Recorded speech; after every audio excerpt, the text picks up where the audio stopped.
தமிழகத்தின் 17வது சட்டமன்ற கூட்டத்தொடரானது நேற்றைய தினம் ஆளுநர் உரையுடன் தொடங்கியது. இந்த நிலையில் இன்றைய தினம் ஆளுநர் உரை மீதான விவாதமானது நடைபெற்றது. இது தொடர்பாக நமது செய்தியாளர் சிவராம் நம்முடன் இணைந்திருக்கிறார். சிவராம், இன்றைய தினம் எந்த மாதிரியான விவாதங்கள் நடைபெற்றது? எதிர்க்கட்சி தலைவர்கள் மற்றும் அதுக்கான பதிலுரை தமிழ்நாடு முதலமைச்சர் வழங்கியிருந்தார். என்ன மாதிரி விவாதங்கள் நடைபெற்றது?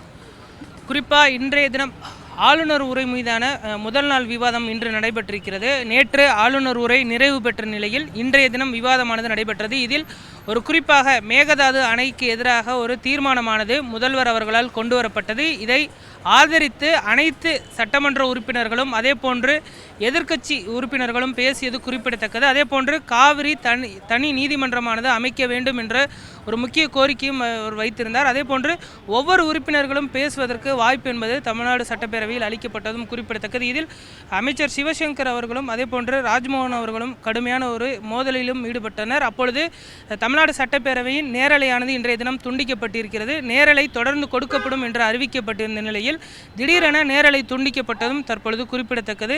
தாவேக அரசு அமைந்ததற்கு பின்பு நேரலை தொடர்ந்து கொடுக்கப்பட்டு வந்த நிலையில் முதன்முறையாக அந்த நேரலையானது துண்டிக்கப்பட்டிருக்கிறது. இதற்கு முன்பு எதிர்க்கட்சி தலைவர் உதயநிதி ஸ்டாலின் அவர்கள் பேசும்பொழுது அந்த பேச்சானது சமூக வலைதளங்களில் வைரலானது குறிப்பிடத்தக்கது. அதே போன்று ஒரு மீண்டும் நடந்துவிடக்கூடாது என்பதற்காக இன்றைய தினம் நேரலையும் துண்டிக்கப்பட்டது. அதே போன்று அமைச்சர் சிவசங்கர் அவர்கள் பேசும்பொழுது திமுகவிற்கும் தாவேகாவிற்கும் 17 லட்சம் வாக்குகள் மட்டுமே வித்தியாசம் என்று பேசியிருந்தார்.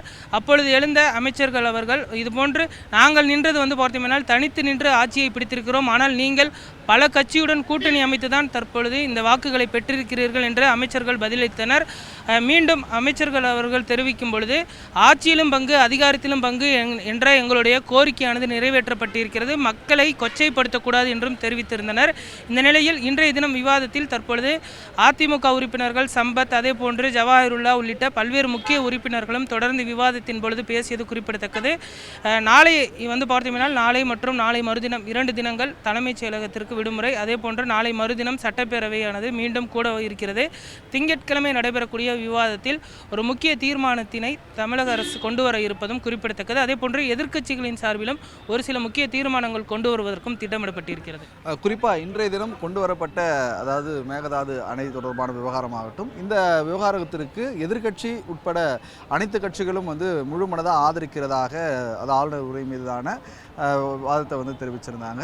இது மட்டும் இல்லாமல் நேற்றைய தினம் அதாவது திமுக தரப்பில் வாயை திறங்க சிஎம்னு பேட்ஜ் அணிந்து வந்த ஒரு இது குறிப்பிடத்தக்கது. தமிழகத்தில் தொடர்ந்து சட்ட ஒழுங்கு சீர்கேடு, அது மட்டும் இல்லாமல் கொள்ளை உள்ளிட்ட தொடர்ந்து நடைபெற்று வரக்கூடிய நிலையில் இன்றைய தினம் எதிர்க்கட்சி அது தொடர்பான விவாதமானது முன்வைப்பார்கள் என எதிர்பார்க்கப்பட்டது. ஆனால் இன்றைய தினம் அவர்கள் அதாவது தமிழ்நாடு முதலமைச்சர் ஆளுநர் உரையில் இடம்பெற்றிருந்த அம்சங்கள் குறித்து வரவேற்பு தெரிவிச்சிருந்தாங்க. ஆனால் இந்த இது தொடர்பாக அதாவது எதிர்க்கட்சி தலைவர் உதயநிதி என்ன மாதிரியான ஒரு வாதத்தை முன்வைத்திருக்கிறாரு? ஏனென்றால் நேரலையும் அதாவது தமிழ்நாடு முதலமைச்சருடைய பதிலுரைக்கு பிற்பாடு நேரலையானது துண்டிக்கப்பட்டது. அதன் பிற்பாடு ஏற்பட்ட விவாதங்கள் நேரலையில் தொடர்ந்து காண்பிக்கப்படாதது அனைவரும் தெரிந்த ஒரு விஷயம். ஆனால் தற்பொழுது இந்த ஆட்சி தமிழ்நாடு முதலமைச்சருடைய பதிலுரை வரையும் தான் நேரலை செய்வார்களா, இல்லை பின்வரும் காலங்களில் இது தொடர்பான விவாதங்கள் இல்லை எதிர்க்கட்சி தலைவர்கள் ஏதாவது கோரிக்கைகளை முன்வைத்திருக்கார்கள்? குறிப்பாக தாவேக அரசு அமைந்ததற்கு பின்பு அனைத்து விவாதங்களும் நேரலை செய்யப்படும் அப்படிங்கிற ஒரு அறிவிப்பு கொடுத்திருந்தாங்க. தற்பொழுது நேரலை திடீரென துண்டிக்கப்பட்டிருக்கிறது. இது அதிகாரிகளின் பேரில் செய்யப்பட்டதா அல்லது அமைச்சர்கள் ஆதவர்ஜுனா உள்ளிட்டோர் ஏதேனும் உத்தரவு கொடுத்தார்களா என்று பார்க்க வேண்டியிருக்கிறது. அடுத்து வரக்கூடிய நாட்களில் நேரலை செய்வதற்கான அந்த வாய்ப்புகள் என்பது இருக்கிறது. இன்னும் சட்ட நேரத்தில் அமைச்சர்கள் ராஜ்மோகன் அல்லது சிடி நிர்மல்குமார் அவர்கள் செய்தியாளர்களை சந்தித்து ஏன் நேரலை துண்டிக்கப்பட்டது என்ற ஒரு விளக்கத்தை அளிக்க இருக்கிறார்கள். அதே போன்று இன்றைய தினம் பேரவையில் தமிழ்தாய் வாழ்த்துக்கு பிறகு தேசிய கீதம் பாடப்பட்டதும் தற்பொழுது விவாத பொருளாக மாறியது. கடந்த திமுக ஆட்சியில் முதலில் தமிழ்தாய் வாழ்த்தும் அதற்கு பின்பு நிறைவாக தேசிய கீதமும் பாடப்படுவதுதான் வழக்கம். இந்த முறை தமிழ்தாய் வாழ்த்து பாடப்பட்டதற்கு பின்பு தேசிய கீதம் பாடப்பட்டது. அதே போன்று தேசிய கீதம் இறுதியாகவும் பாடப்பட்டது. இந்த மரபு என்பது மீறப்பட்டிருக்கிறது. வரக்கூடிய காலங்களில் இந்த மரபினை முறையாக பின்பற்ற வேண்டும் என்று கூறப்பட்டது. இதற்கு அமைச்சர் ராஜ்மோகன் எழுந்து தமிழ்தாய் வாழ்த்து என்பதுதான் இந்த அரசின் பிரதான நோக்கம், அடுத்து வரக்கூடிய அனைத்து நிகழ்ச்சிகளிலும் தமிழ்தாய் வாழ்த்து பாடுவதை நாங்கள் உறுதி செய்வோம் என்றும் அவர் தெரிவித்திருந்தது குறிப்பிடத்தக்கது. இந்த விவாதங்கள் நடைபெற்றதற்கு பிறகு திங்கள் அல்லது செவ்வாய்க்கிழமை முதல்வர் அவர்கள் ஆளுநர் உரை மீதான அந்த விவாதங்களுக்கு பதிலளிப்பார் எனவும் எதிர்பார்க்கப்படுகிறது. உங்களுடைய விவரங்களுக்காக நன்றி. தொடர்ச்சியாக தமிழக சட்டப்பேரவை கூட்டத்தொடரானது இன்னும் அதாவது நாளை மற்றும் நாளை மறுதினம் 2 நாள் விடுமுறையானது அளிக்கப்பட்டிருக்கிறது.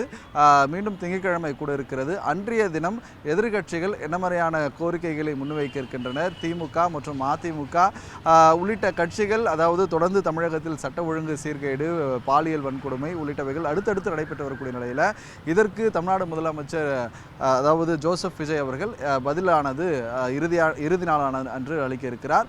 பொறுத்திருந்து பார்க்கலாம். ஜி தமிழ் நியூஸ்க்காக ஒளிப்பதிவாளர் மோனிஷுடன் செய்தியாளர்கள் சாமுவேல் மற்றும் சிவராமன்.